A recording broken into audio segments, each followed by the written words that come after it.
our nest. That's one of the most important things.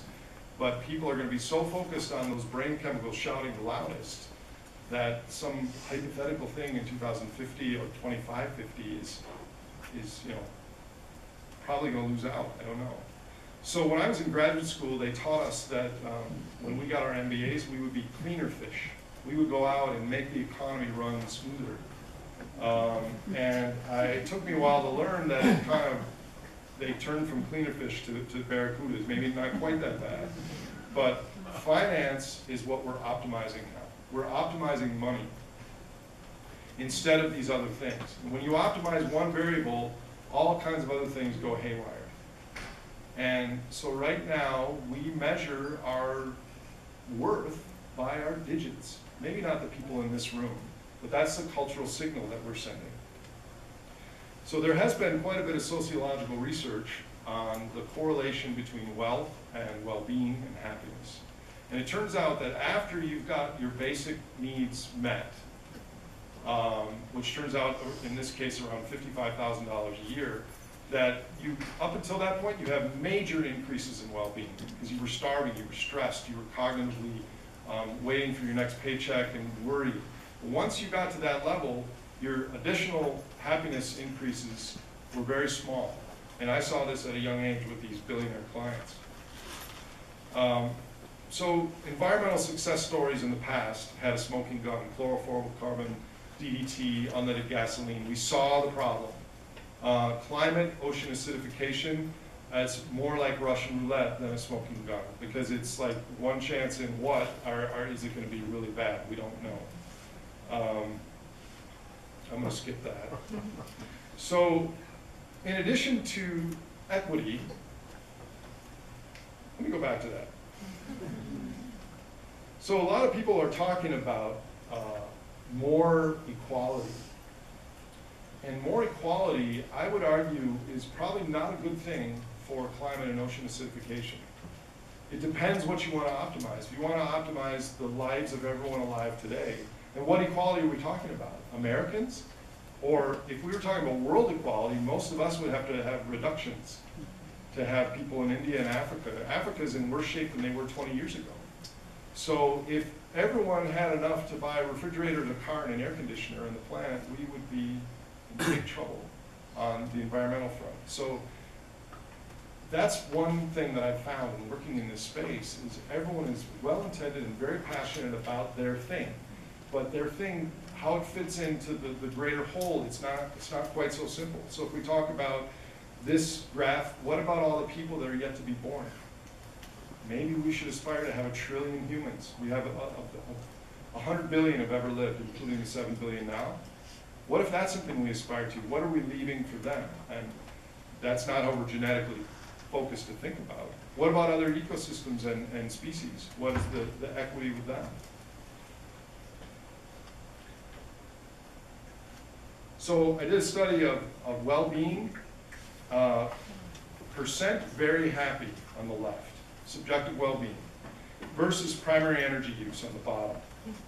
So the US uses twice the energy of Netherlands. We're about the same amount of happiness.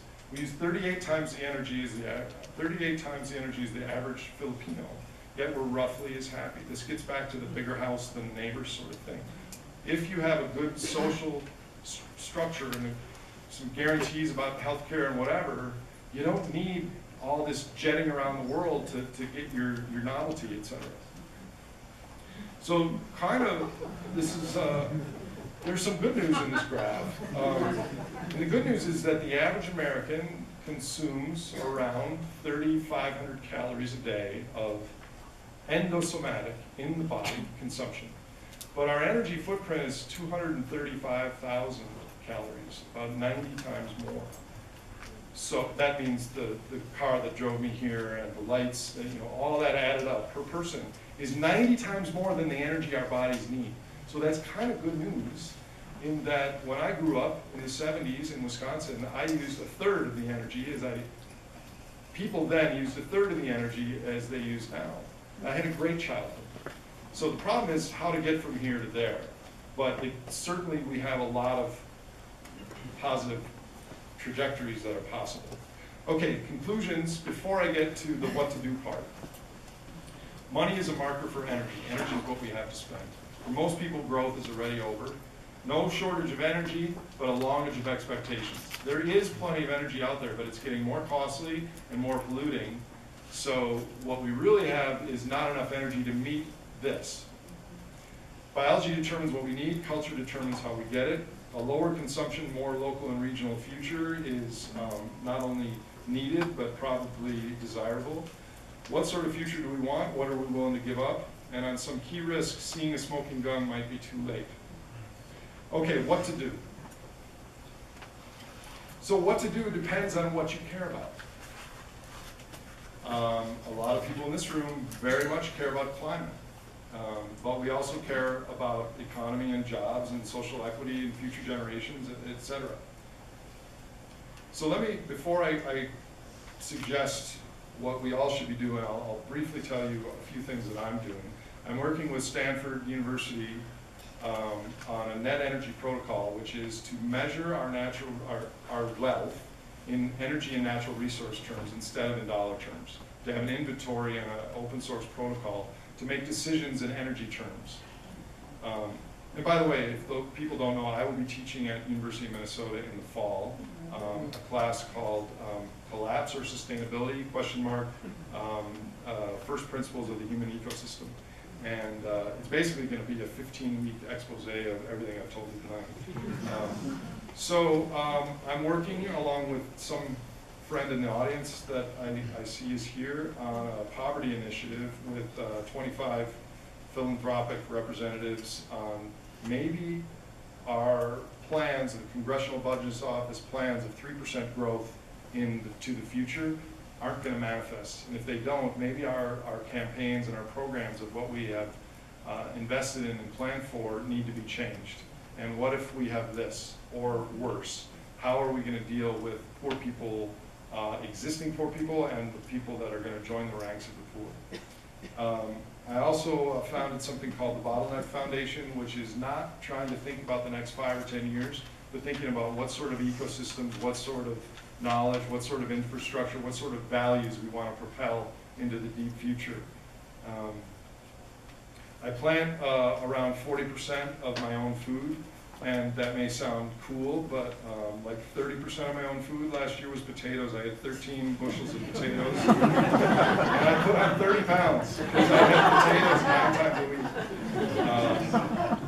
And I try to be a better person. I try to be not so serious because this stuff can really be toxic, and just be, who I could be. And I'm going to talk about that in a little bit. What can you be doing? Well, the best thing you can do, the best thing is denial. That would probably be the healthiest thing for you, is to not know anything I just said. But the fact that you're here, that's not an option. So what I've done is I've created 3 areas of the risks that we face. We face environmental problems, biodiversity, other species, climate, ocean acidification, pollution, etc. We face issues related to the end of growth, which are mostly economic. How are we going to function, structure, thrive? And even if there were no environmental or economic issues, I would argue that we're facing a crisis of overconsumption. We have the most obese, most medicated, most armed nation in the history of the world, is where we live. And that's a problem. So I would argue that there are certain responses that would fit in these various buckets. Some of you may take issue with this. I believe that efficiency and renewables and divestment aren't helping the environment. Those are helping Minnesota. They're helping local organizations.